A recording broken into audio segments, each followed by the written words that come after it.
O professor Jiang Xueqin abre o curso com uma pergunta simples e brutal.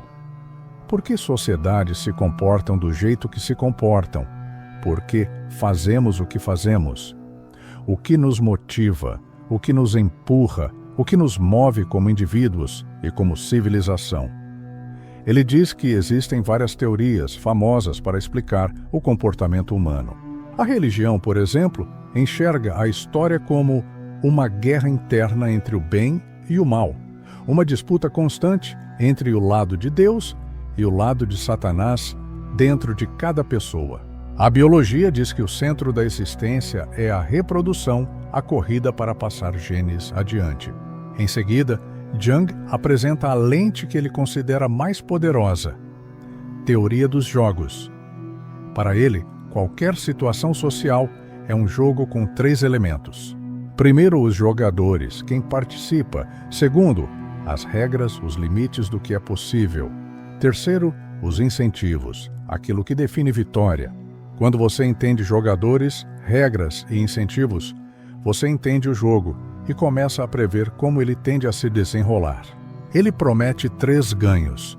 Você se torna uma pessoa mais lúcida, entende melhor o mundo real analisando eventos sem ficar só na indignação e desenvolve uma capacidade preditiva que dá mais controle sobre a própria vida. Para mostrar como isso funciona, ele usa um exemplo simples. Imagine 5 homens e 5 mulheres querendo se casar. Todos podem ser ranqueados de 1 a 5 por atratividade, medida por aparência e saúde, riqueza e status. Em teoria, o resultado mais estável seria cada um ficar com seu equivalente. Seria um equilíbrio em que ninguém melhora sem perder algo e o sistema se estabiliza. Mas Jiang diz que a vida real não segue esse equilíbrio.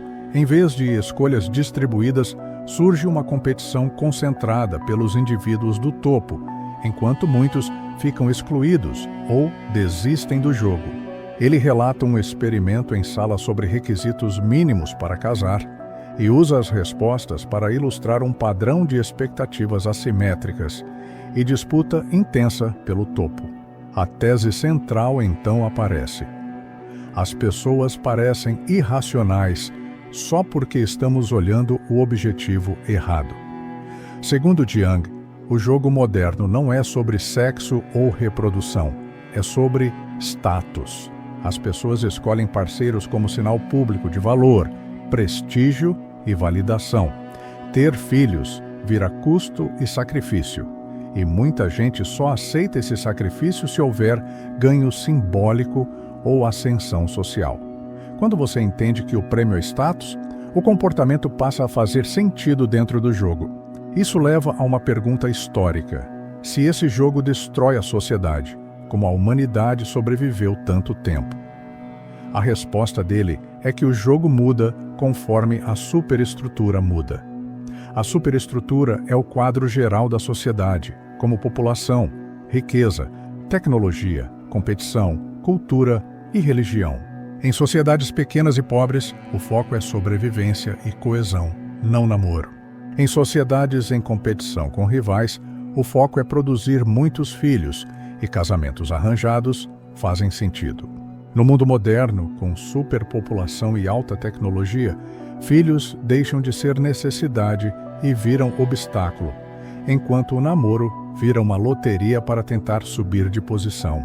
Jiang conecta isso ao presente e diz que um sinal histórico de colapso civilizacional é quando mulheres ricas e bem educadas deixam de ter filhos em massa. Ele afirma que isso ocorreu em impérios do passado e aparece hoje em várias regiões ricas do planeta, com fertilidade em queda e envelhecimento acelerado.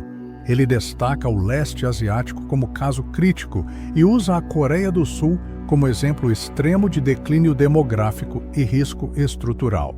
Ao cruzar riqueza e fertilidade, ele aponta Israel como um caso raro de país rico, com fertilidade acima do nível de reposição, e sugere que, ali, ter filhos pode funcionar como status ligado à identidade coletiva, dever e religião.